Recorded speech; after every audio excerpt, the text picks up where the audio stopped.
Good morning, good afternoon, good evening. You already know the rest now. Most of you are old people. Most of you are returning viewers. Today, we are going to talk about when to move out of your father's house, when to move out of your family's house, of your family house. There's a lot of people that are staying with their parents. This is not to bring down one group or drag any group. I'm just going to say what I think is the best time for you to move out of your father's house. For each gender, moving out is different. And I'll start with for men. What I believe is that as a man, you should be looking to move out of your father's house as soon as possible. But ideally, I would say the moment you leave for youth service, if you're in Nigeria, the moment you're done with uni, out you go. And I believe this because I feel it's the best way to build men. There are plenty of advantages. One, I think it will help you find your purpose. If you are doing one thing over and over, clockwork, morning, afternoon, evening, the same exact thing under your family for all the years up until adulthood, and then as an adult, you still continue doing all of that, you are going to, how will I say it? You're not going to be exposed enough to know much about life or to know what your strengths really are. There are plenty of people that walk around, they ask them, what's your talent? What's your talent? And this is for both men and women. They don't know their talent. And it's not because they don't have, they've not just done enough stuff with their life to know. You might be great at skydiving, but you never skydive. So how are you going to know until you die that you're going to be great at skydiving or surfing or stuff like that? So this is good. Now, women can also be surfers and skydivers, but for men, the life experience, this is one advantage. Life experience is another advantage. Life experience, as in the exposure you need for street wisdom, because men are naturally expected to be street smart. You get, there are certain tricks a woman will fall for. You'll be like, hey, that's a woman that they always fall for that, like IG vendors now. But if you're a guy and you fall for the same kind of tricks, you're a fool, you're a mumu. So you have to be smart, and you cannot learn all that street wisdom inside your father's house. You have to actually go out and interact with people, which is why I would advise boarding schools for men, for boys. Boarding schools, all the way, you will learn things. I mean, you might want to shield your child from certain things that they will go through. But the truth is, if they live long enough, they'll go through it regardless. Heartbreak will come, they will cheat you, they will manipulate you, they will beat you up, you will collect beating, you will fight. You know, all the things that you're protecting your children from, they will still meet. And do you want them to have met at a point where they will be like, I've done this one since I was play? Or you want them to be adults and have no clue about how to navigate life? So another thing is that they will have that hustle mode activated. If you're not, this is for people who are not from well-to-do homes. If you're expecting to, if your own is that you want to get up and make money and help your family, then leaving your house can really activate your hustle spirit. Like if you leave out, if you move out and you start to stay on your own and you see what responsibilities are like, it will motivate you to do better. But if you're always there and the only thing anybody needs from you is housework, then you will just be used to doing housework and you will not really have any zeal for money. But if you've gone hungry because you didn't have money or because you've not generated money to buy food by yourself and you go hungry, when that bites you, it will rise something inside you. And then it will also give you respect for money. If the money in the household is controlled by your mom, for example, and then she does the shopping, does the groceries, and clothes. Occasionally they'll buy clothes for you. So you're clothed. You don't really care. You don't about money and stuff like that. But when you go out and you see that if you have 10K, there's no free food, there's no free clothes, you start thinking, how exactly is this 10K? And then you have value for that money. And that's what to do. And I'm saying this as advantages for guys moving out early because not because women don't need this thing too, but because men need it more to have any self-respect or self-esteem or value. They need it more. This is what will make you. Without having these qualities I've mentioned, you are useless. Or you are empty. As a man, you will not have respect from your peers. So it's why. Now, that's why men should move out early. Now, there are a few exceptions. The exceptions, for example, and this is one thing that they've used to beat us down as human beings, or let me just say as citizens of this country. I'll just bring it to within Nigeria or within Africa. Take, for example, now, a man has a business, a huge business, and that's your father. The children are living in the house where there's a family business. Maybe the father sells spare parts or is a carpenter, or they have a company. Moving out will not be a thing of hustle like most of us will be able to relate to. Moving out might be something of like freedom for the guy, you know, because I would always advise that he stays within the family and run the family business. And if it's going to be better for him to do that while staying in his father's house, then that guy I would advise to stay in his father's house. If there is something your dad does, your father does, he's not a white collar job person. Whatever it is, I would advise that guys stay and learn that trade. Because over time, the hardship and poverty we have in the world now is existing because people that were independent and were making their own money, were hardly paying any taxes, could afford to feed their family, raise multiple wives and everything, and also send their children to school. What they did was now to prioritize education for their children at any cost, at all costs. They sacrificed their legacy, their potential legacy, just for their child to be called educated. So the carpenter man now will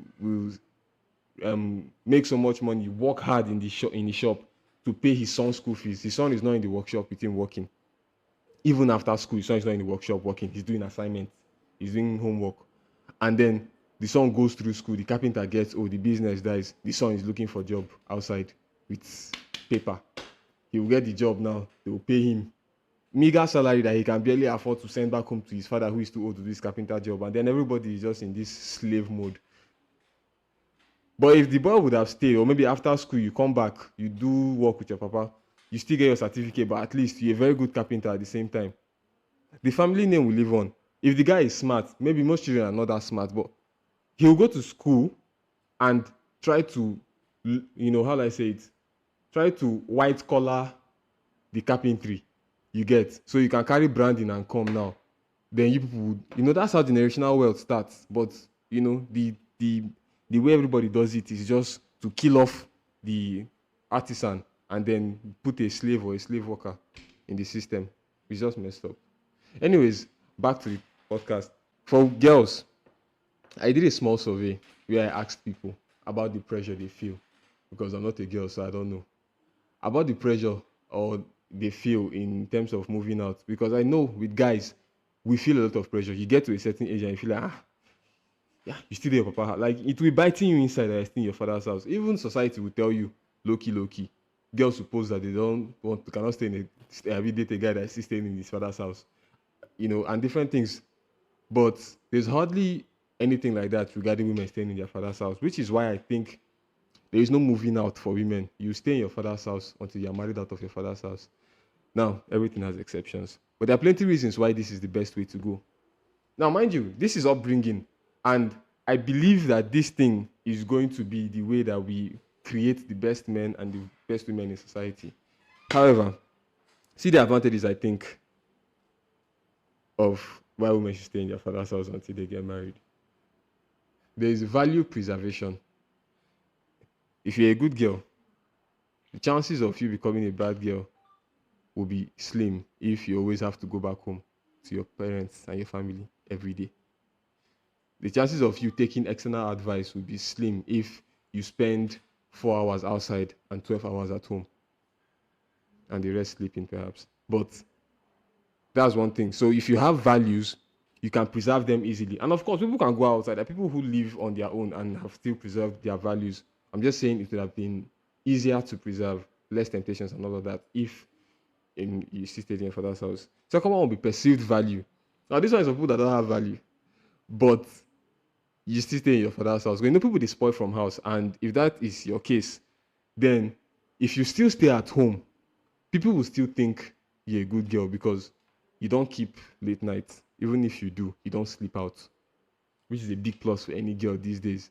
I mean, that's what men would think. It's a plus for them. Girls don't think it's a plus for them. But yeah, if you have to go home every night, regardless of what happened, no matter how much fun you're having, you still have to go home.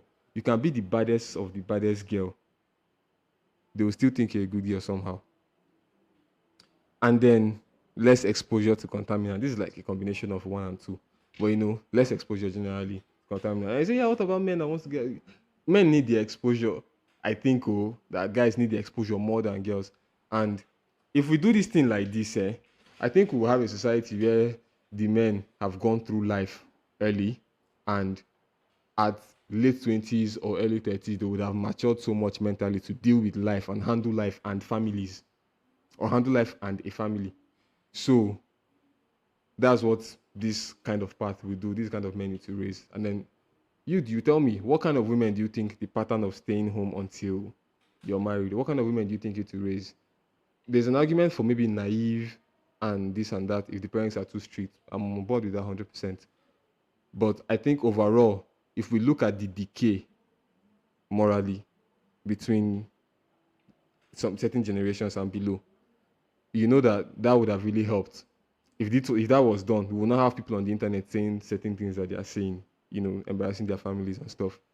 And I'm talking about both genders. So this way, if you have to talk rubbish on social media as a guy and go back home to meet your father and your mother or your siblings, you will not come out and talk and say that rubbish again. But if you don't see them until the end of the year, the amount of rubbish you will see on the internet before you see them again. There are exceptions now with the women own. Now some women don't want the traditional woman's path where you don't really want anybody to provide for you. You don't really want to feel protected or how you want to feel babied, that kind of thing. And if that's not what you want, you don't want the traditional female life path. And that way you have to find your own way. Maybe you're drawn to more masculine things. So I'm not saying if you have female genital organs, then this is exactly what you should do. I think it depends on the mindset, but I think a certain gender has something they like predominantly. And then another one would be career people. There are people who, for example, you have a dream, a singer, for example, and you know that where your family house is, you cannot get to the point you cannot achieve the level of success that you want to achieve in that field that you love so much. In that case, you might have to leave home to pursue your dream. Another reason I would say women would leave home, because there are reasons why a lot of them leave, not necessarily to do. A lot of people will say, okay, it's to do bad shit, wayward stuff. Now, that might see in the heart of every young person that wants freedom, you want to expose, you want to, spread your wings a little bit when you want to leave. That's why you want to leave your father's house. But for most people, that's not the main reason. That's just like one of the side attractions. So there are people who leave home to feed home. Like, sadly, this is Nigeria now. The country is hard. There are people who really look at it. They feel like the parents have done enough for them. Like, my father has, the way I would say men feel. But when I ask them, like, what level did that pressure, how I said, how much did they feel that pressure? It wasn't as much as the men said they felt the pressure. So that desire to give back home and the feeling that you've taken enough from your parents, especially when you're watching them age, makes you feel like you need to leave, And that thing is toxic parents. And this is one of the major ones again. There's something I saw on the internet. I saw a post. It's one of these popular blogs, maybe Tunde Ednut or Insta blog or someone, maybe ever left. Posted something where someone said, do you always have that friend that whenever something good happens to you, they always seem sad about it? It's almost like they cannot hide it. You can tell that this person hates when something good happens to you. And then I went under the comments.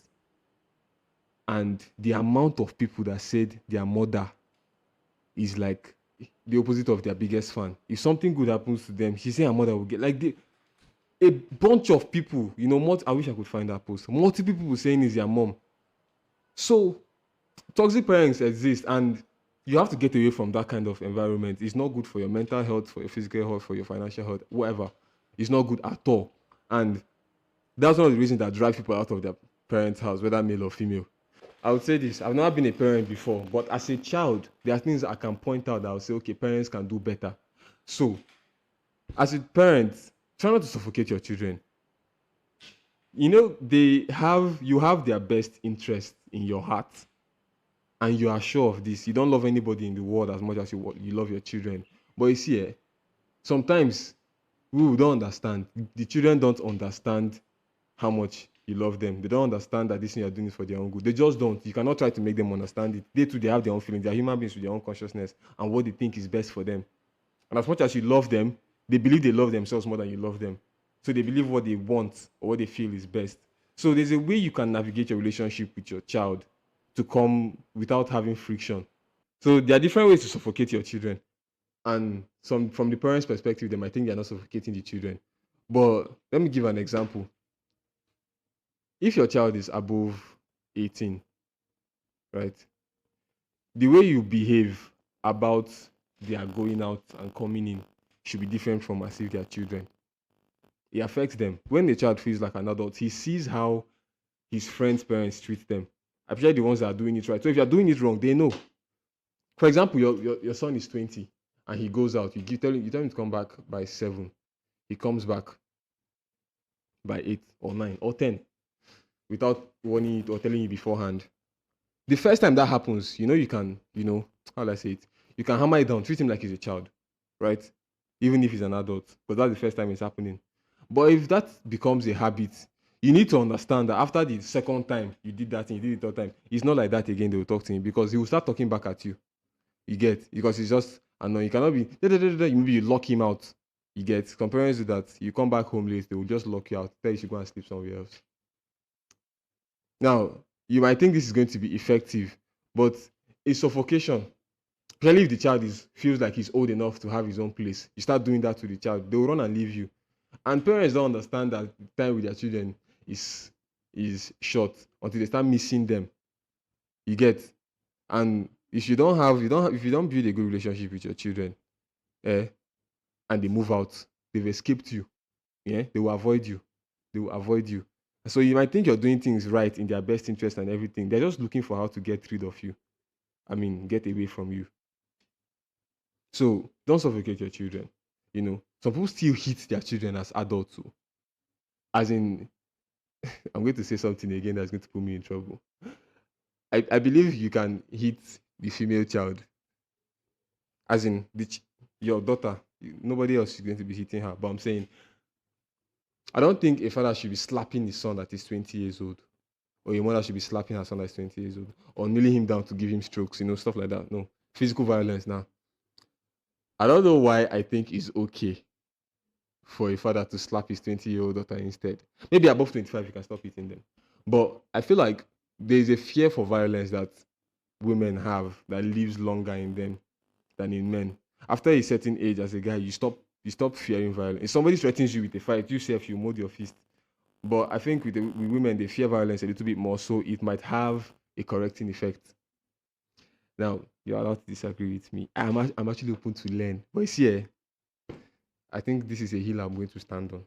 So that's one thing. And then secondly, use the time with your children wisely. Use the time with your children wisely because it's short.